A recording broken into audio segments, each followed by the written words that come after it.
എല്ലാ കൂട്ടുകാർക്കും എൻ്റെ പുതിയ വീഡിയോയിലേക്ക് സ്വാഗതം. ഒരു കപ്പ് റവ കൊണ്ട് വളരെ എളുപ്പത്തിൽ തയ്യാറാക്കിയെടുക്കാൻ പറ്റുന്ന നല്ല ടേസ്റ്റി ആയിട്ടുള്ള സ്നാക്കിൻ്റെ റെസിപ്പി ആയിട്ടാണ് ഇന്ന് വന്നിരിക്കുന്നത്.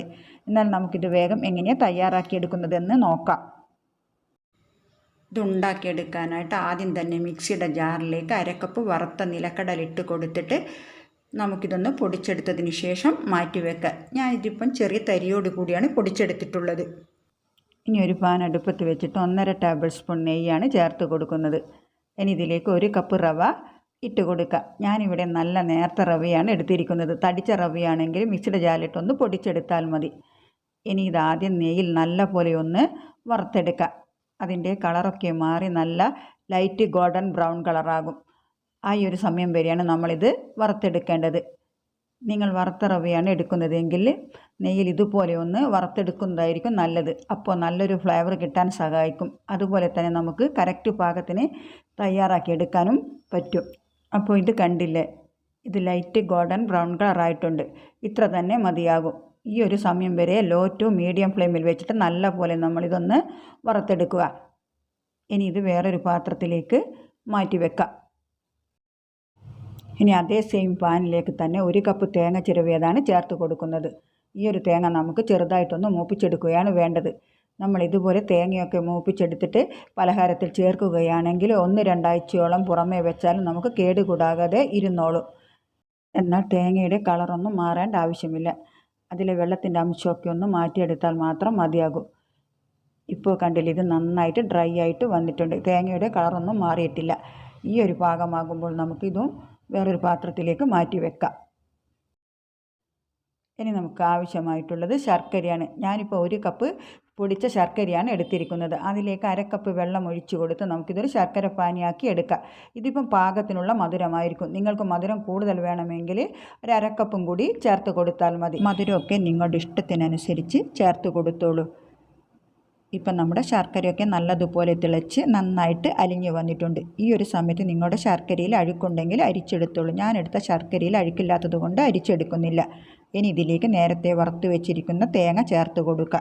കൂടെ തന്നെ ഞാൻ ഇതിലേക്ക് 1/4 കപ്പ് വറുത്ത എള്ളുപൊടി ചേർത്ത് കൊടുക്കുന്നുണ്ട്. ഇനി ഇതാദ്യം തന്നെ ശർക്കരയിലൊന്ന് നല്ല പോലെ മിക്സ് ചെയ്തെടുക്കുക.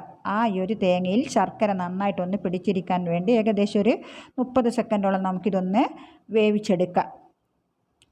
ഇതുപോലെ എല്ലാം നന്നായിട്ടൊന്ന് മിക്സ് ചെയ്തെടുത്തതിന് ശേഷം നേരത്തെ വറുത്ത് വെച്ചിരിക്കുന്ന റവ ചേർത്ത് കൊടുക്കുക.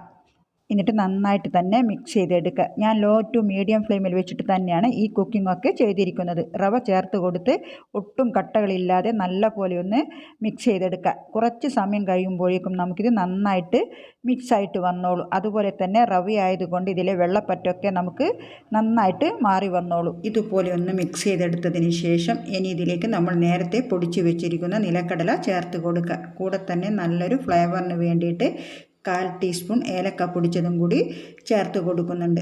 അതിനുശേഷം നമുക്കിതൊന്ന് മിക്സ് ചെയ്തെടുക്കാം. ഇനി ഇതിൻ്റെ പാകമാകുന്നത് വരെ നന്നായിട്ടൊന്ന് മിക്സ് ചെയ്ത് വരട്ടിയെടുക്കുകയാണ് വേണ്ടത്. ഇനി ആ ഒരു വെള്ളപ്പറ്റൊക്കെ ചെറുതായിട്ടൊന്ന് മാറി പാനിൽ നിന്നൊക്കെ നന്നായിട്ട് റിലീസായിട്ട് വരും. ഇപ്പോൾ ഇത് അത്യാവശ്യം നന്നായിട്ട് കട്ടിയായിട്ട് വന്നിട്ടുണ്ട്. ഒരുപാട് ഡ്രൈ ആക്കി എടുക്കേണ്ട, കാരണം റവ ആയതുകൊണ്ട് തന്നെ ഇതിൻ്റെ ചൂട് അല്പം ഒന്ന് മാറി വരുമ്പം വീണ്ടും ഡ്രൈ ആയിട്ട് വരും. ഇപ്പോൾ ഇത് പാകത്തിന് ആയിട്ടുണ്ട്. ഇനി നമുക്ക് ഫ്ലെയിം ഓഫ് ചെയ്തിട്ട് ഇത് ചൂടാറാനായിട്ട് ഒരു പാത്രത്തിലോട്ട് മാറ്റി വെക്കാം. നമ്മുടെ കൈ കൊണ്ട് തൊടാൻ പാകത്തിന് മാത്രം ചൂടാറിയാൽ മതി. ആ ഒരു സമയമാകുമ്പോൾ കുറച്ചുകൂടെ ഇതൊന്ന് കട്ടിയായിട്ട് വരും.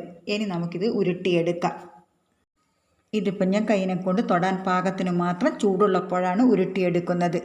ഇത് ഉരുട്ടിയെടുക്കാൻ കയ്യിൽ നെയ്യൊന്നും ആക്കേണ്ട ആവശ്യമില്ല. അല്ലാതെ തന്നെ നമുക്ക് ഈസി ആയിട്ട് ഉരുട്ടിയെടുക്കാൻ പറ്റും. നിങ്ങൾക്ക് റൗണ്ട് ഷേപ്പിലുണ്ടാക്കാം. ഇനി വേറെ എന്തെങ്കിലും ഷേപ്പിൽ വേണമെങ്കിൽ അങ്ങനെയും തയ്യാറാക്കിയെടുക്കാം. ഞാനിപ്പോൾ ഒരു ലഡുവിൻ്റെ ഷേപ്പിലാണിത് ഉണ്ടാക്കിയെടുത്തിട്ടുള്ളത്. റവ വെച്ചിട്ട് വളരെ സിമ്പിളായിട്ട് ഉണ്ടാക്കിയെടുക്കാൻ പറ്റിയ ലഡു ഇവിടെ റെഡി ആയിട്ടുണ്ട്. വളരെ നല്ല ഹെൽത്തിയും ടേസ്റ്റി ആയിട്ടുള്ള ലഡുവാണ്. ഇത് പുറമെ നമുക്ക് 2 ആഴ്ചയോളം കേടുകൂടാതെ വെക്കാൻ സാധിക്കും. ഇതെല്ലാവരും ഒന്ന് ട്രൈ ചെയ്ത് നോക്കൂ. ഫീഡ്ബാക്സൊക്കെ പറയാൻ മറക്കരുത്.